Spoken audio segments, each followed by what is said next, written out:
उग्रश्रवाजी नैमिषारण्य के सत्संग सत्र में महाभारत पुराण की कथा सुनाते हुए कहते हैं, ऋषियों, परीक्षित नंदन जन्मेजय अपने भाइयों के साथ कुरुक्षेत्र में एक लंबा यज्ञ कर रहे थे। उनके 3 भाई थे, श्रुतसेन, उग्रसेन और भीमसेन। उस यज्ञ के अवसर पर वहां एक कुत्ता आया। जन्मेजय के भाइयों ने उसे पीटा और वह रोता चिल्लाता अपनी मां के पास गया। रोते चिल्लाते कुत्ते से मां ने पूछा, बेटा, तू क्यों रो रहा है? किसने तुझे मारा है? उसने कहा, मां, मुझे जन्मेजय के भाइयों ने पीटा है। मां बोली, बेटा, तुमने उनका कुछ न कुछ अपराध किया होगा। कुत्ते ने कहा, मां, न मैंने भविष्य की ओर देखा और न किसी वस्तु को चाटा। मैंने तो कोई अपराध नहीं किया। यह सुनकर माता को बड़ा दुख हुआ और वह जन्मेजय के यज्ञ में गई। उसने क्रोध से कहा, मेरे पुत्र ने भविष्य को देखा तक नहीं, कुछ चाटा भी नहीं और भी इसने कोई अपराध नहीं किया। फिर इसे पीटने का कारण? जन्मेजय और उनके भाइयों ने इसका कोई उत्तर नहीं दिया। कुतिया ने कहा, तुमने बिना अपराध मेरे पुत्र को मारा है, इसलिए तुम पर अचानक ही कोई महान भय आवेगा। देवताओं की कुतिया शर्मा का यह शाप सुनकर जन्मेजय बड़े दुखी हुए और घबराए भी। यज्ञ समाप्त होने पर वे हस्तिनापुर आए और एक योग्य पुरोहित ढूंढने लगे जो इस अनिष्ट को शांत कर सके। एक दिन वे शिकार खेलने गए। घूमते घूमते अपने राज्य में ही उन्हें एक आश्रम मिला। उस आश्रम में श्रुतश्रवा नाम के एक ऋषि रहते थे। उनके तपस्वी पुत्र का नाम था सोमश्रवा। जन्मेजय ने उस ऋषि पुत्र को ही पुरोहित बनाने का निश्चय किया। उन्होंने श्रुतश्रवा ऋषि को नमस्कार करके कहा, भगवान, आपके पुत्र मेरे पुरोहित बने। ऋषि ने कहा, मेरा पुत्र बड़ा तपस्वी और स्वाध्याय संपन्न है। यह आपके सारे अनिष्टों को शांत कर सकता है। केवल महादेव के शाप को मिटाने में इसकी गति नहीं है, परंतु इसका एक गुप्त व्रत है। वह यह कि यदि कोई ब्राह्मण इससे कोई चीज मांगेगा तो यह उसे अवश्य दे देगा। यदि तुम ऐसा कर सको तो इसे ले जाओ। जन्मेजय ने ऋषि की आज्ञा स्वीकार कर ली। वे सोमश्रवा को लेकर हस्तिनापुर आए और अपने भाइयों से बोले, मैंने इन्हें अपना पुरोहित बनाया है। तुम लोग बिना विचार के ही इनकी आज्ञा का पालन करना। भाइयों ने उनकी आज्ञा स्वीकार की। उन्होंने तक्षशिला पर चढ़ाई की और उसे जीत लिया। उन्हीं दिनों उस देश में आयोध्या नाम के एक ऋषि रहा करते थे। उनके 3 प्रधान शिष्य थे, आरुणि, उपमन्यु और वेद। इनमें आरुणि पांचाल देश का रहने वाला था। उसे उन्होंने एक दिन खेत की मेड़ बांधने के लिए भेजा। गुरु की आज्ञा से आरुणि खेत पर गया और प्रयत्न करते करते हार गया तो भी उससे बांध न बंधा। जब वह तंग आ गया तो उसे एक उपाय सूझा। वह मेड़ की जगह स्वयं लेट गया। इससे पानी का बहना बंद हो गया। कुछ समय बीतने पर अयोध्या ने अपने शिष्यों से पूछा कि आरुणि कहाँ गया। शिष्यों ने कहा, आपने ही तो उसे खेत की मेड़ बांधने के लिए भेजा था। आचार्य ने शिष्यों से कहा कि चलो, हम लोग भी जहाँ वह गया है वहीं चलें। वहां जाकर आचार्य पुकारने लगे, आरुणि, तुम कहाँ हो? आओ बेटा। आचार्य की आवाज पहचानकर आरुणि उठ खड़ा हुआ और उनके पास आकर बोला, भगवान, मैं यह हूँ। खेत से जल बहा जा रहा था। जब उसे मैं किसी प्रकार नहीं रोक सका तो स्वयं ही मेड़ के स्थान पर लेट गया। अब यकायक आपकी आवाज सुन मेड़ तोड़कर आपकी सेवा में आया हूँ। आपके चरणों में मेरा प्रणाम है। आज्ञा कीजिए, मैं आपकी क्या सेवा करूं? आचार्य ने कहा, बेटा, तुम मेड़ के बांध को उद्दलन तोड़ताड़ करके उठ खड़े हुए हो, इसलिए तुम्हारा नाम उद्दालक होगा। फिर कृपा दृष्टि से देखते हुए आचार्य ने और भी कहा, बेटा, तुमने मेरी आज्ञा का पालन किया है। इसलिए तुम्हारा और भी कल्याण होगा। सारे वेद और धर्मशास्त्र तुम्हें ज्ञात हो जाएंगे। अपने आचार्य का वरदान पाकर वह अपने अभीष्ट स्थान पर चला गया। आयोध्यामय के दूसरे शिष्य का नाम था उपमन्यु। आचार्य ने उसे यह कहकर भेजा कि बेटा, तुम गौओं की रक्षा करो। आचार्य की आज्ञा से वह गाय चराने लगा। दिन भर गाय चराने के बाद सायंकाल आचार्य के आश्रम पर आया और उन्हें नमस्कार किया। आचार्य ने कहा, बेटा, तुम मोटे और बलवान दिख रहे हो, खाते पीते क्या हो? उपमन्यु ने कहा, आचार्य, मैं भिक्षा मांगकर खा पी लेता हूँ। आचार्य ने कहा, बेटा, मुझे निवेदन किए बिना भिक्षा नहीं खानी चाहिए। उसने आचार्य की बात मान ली। अब वह भिक्षा मांगकर उन्हें निवेदित कर देता और आचार्य सारी भिक्षा लेकर रख लेते। वह फिर दिन भर गाय चराकर संध्या के समय गुरुगृह में लौट आता और आचार्य को नमस्कार करता। एक दिन आचार्य ने कहा, बेटा, मैं तुम्हारी सारी भिक्षा ले लेता हूँ, अब तुम क्या खाते पीते हो? उपमन्यु ने कहा, भगवन, मैं पहली भिक्षा आपको निवेदित करके फिर दूसरी मांगकर खा पी लेता हूँ। आचार्य ने कहा, ऐसा करना गुरु के समीप रहने वाले ब्रह्मचारी के लिए अनुचित है। तुम दूसरे भिक्षार्थियों की जीविका में अड़चन डालते हो और इससे तुम्हारा लोभ भी सिद्ध होता है। उपमन्यु ने आचार्य की आज्ञा स्वीकार कर ली और वह फिर गाय चराने चला गया। संध्या समय वह पुनः गुरुजी के पास आया और उनके चरणों में नमस्कार किया। आचार्य ने कहा, बेटा उपमन्यु, मैं तुम्हारी सारी भिक्षा ले लेता हूँ, दूसरी बार तुम मांगते नहीं, फिर भी तुम खूब हट्टे कट्टे हो, अब क्या खाते पीते हो?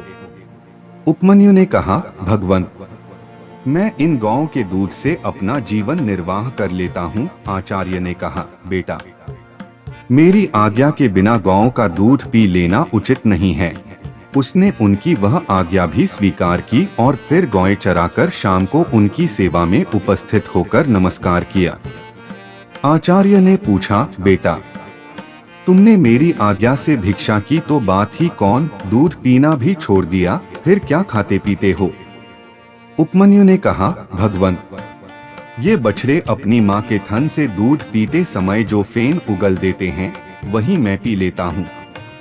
आचार्य ने कहा, राम राम, ये दयालु बछड़े तुम पर कृपा करके बहुत सा फेन उगल देते होंगे, इस प्रकार तो तुम इनकी जीविका में अड़चन डालते हो, तुम्हें वह भी नहीं पीना चाहिए। उसने आचार्य की आज्ञा शिरोधार्य की। अब खाने पीने के सभी दरवाजे बंद हो जाने के कारण भूख से व्याकुल होकर उसने एक दिन आक के पत्ते खा लिए। उन खारे, तीते, कड़वे, रूखे और पचने पर तीक्ष्ण रस पैदा करने वाले पत्तों को खाकर वह अपनी आंखों की ज्योति खो बैठा। अंधा होकर वन में भटकता रहा और एक कुएं में गिर पड़ा। सूर्यास्त हो गया, परंतु उपमन्यु आचार्य के आश्रम पर नहीं आया। आचार्य ने शिष्यों से पूछा, उपमन्यु नहीं आया? शिष्यों ने कहा, भगवन, वह तो गाय चराने गया है। आचार्य ने कहा, मैंने उपमन्यु के खाने पीने के सभी दरवाजे बंद कर दिए हैं, इससे उसे क्रोध आ गया होगा, तभी तो अब तक नहीं लौटा। चलो उसे ढूंढें। आचार्य शिष्यों के साथ वन में गए और जोर से पुकारा, उपमन्यु, तुम कहाँ हो? आओ बेटा। आचार्य की आवाज पहचानकर वह जोर से बोला, मैं इस कुएं में गिर पड़ा हूँ। आचार्य ने पूछा कि तुम कुएं में कैसे गिरे? उसने कहा, आक के पत्ते खाकर मैं अंधा हो गया और इस कुएं में गिर पड़ा। आचार्य ने कहा, तुम देवताओं के चिकित्सक अश्विनी कुमार की स्तुति करो, वे तुम्हारी आंखें ठीक कर देंगे। तब उपमन्यु ने वेद की ऋचाओं से अश्विनी कुमार की स्तुति की।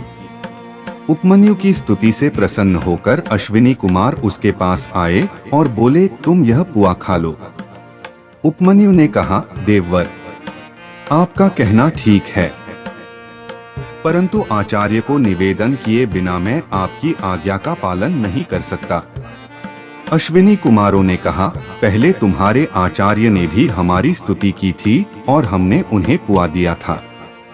उन्होंने तो उसे अपने गुरु को निवेदन किए बिना ही खा लिया था। सो जैसा उपाध्याय ने किया वैसा ही तुम भी करो। उपमन्यु ने कहा, मैं आप लोगों से हाथ जोड़कर विनती करता हूँ, आचार्य को निवेदन किए बिना मैं पुआ नहीं खा सकता। अश्विनी कुमारों ने कहा, हम तुम पर प्रसन्न हैं। तुम्हारी इस गुरु भक्ति से तुम्हारे दांत सोने के हो जाएंगे, तुम्हारी आंखें ठीक हो जाएंगी और तुम्हारा सब प्रकार कल्याण होगा। अश्विनी कुमारों की आज्ञा के अनुसार उपमन्यु आचार्य के पास आया और सब घटना सुनाई।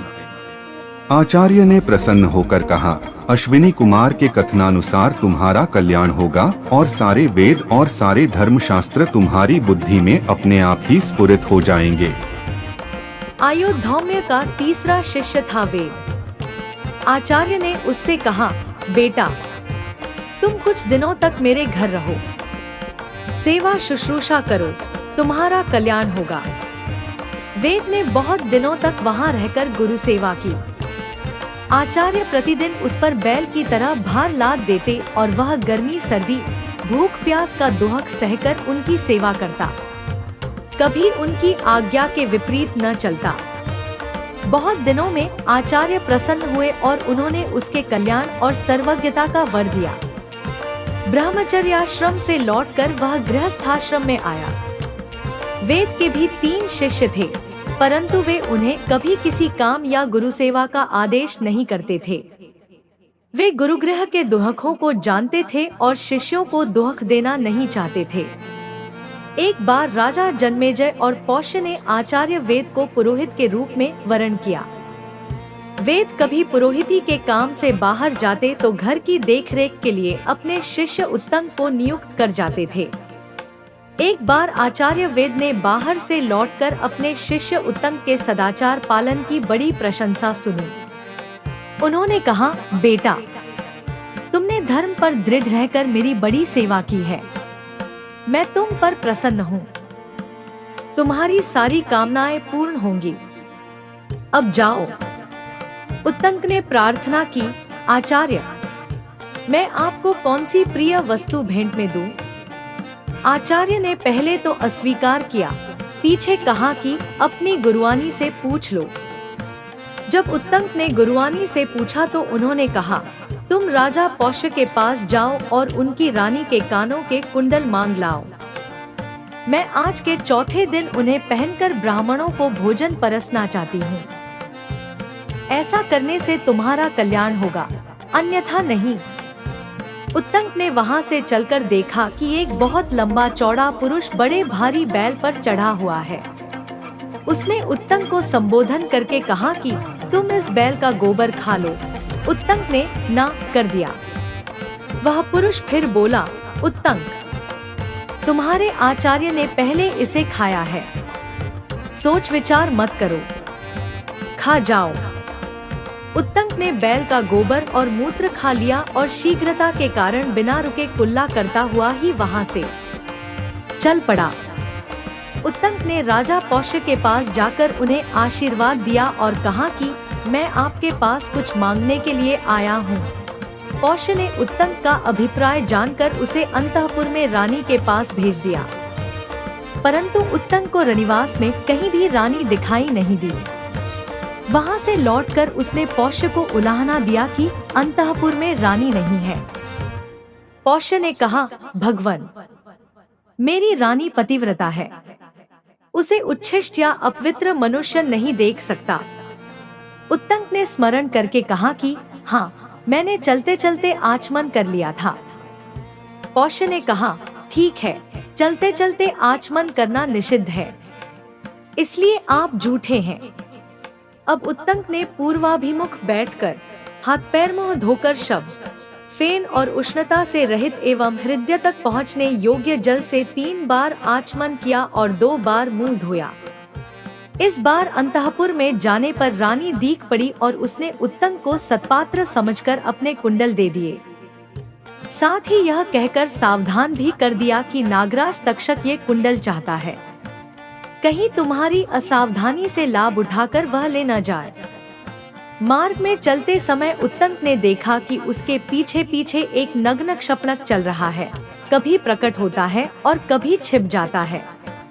एक बार उत्तंक ने कुंडल रखकर जल लेने की चेष्टा की। इतने ही में वह क्षपणक कुंडल लेकर अदृश्य हो गया। नागराज तक्षक ही उस वेश में आया था। उत्तंक ने इंद्र के वज्र की सहायता से नागलोक तक उसका पीछा किया। अंत में भयभीत होकर तक्षक ने उसे कुंडल दे दिए। उत्तंक ठीक समय पर अपनी गुरुआनी के पास पहुंचा और उन्हें कुंडल देकर आशीर्वाद प्राप्त किया। अब आचार्य से आज्ञा प्राप्त करके उत्तंक हस्तिनापुर आया। वह तक्षक पर अत्यंत क्रोधित था और उससे बदला लेना चाहता था। उस समय तक हस्तिनापुर के सम्राट जन्मेजय तक्षशिला पर विजय प्राप्त करके लौट चुके थे। उत्तंक ने कहा, राजन, तक्षक ने आपके पिता को हंसा है।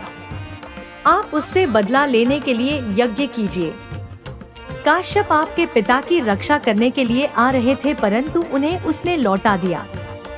अब आप सर्पसत्र कीजिए और उसकी प्रज्वलित अग्नि में उस पापी को जलाकर भस्म कर डालिए। उस दुरात्मा ने मेरा भी कम अनिष्ट नहीं किया है। आप सर्पसत्र करेंगे तो आपके पिता की मृत्यु का बदला चुकेगा और मुझे भी प्रसन्नता होगी।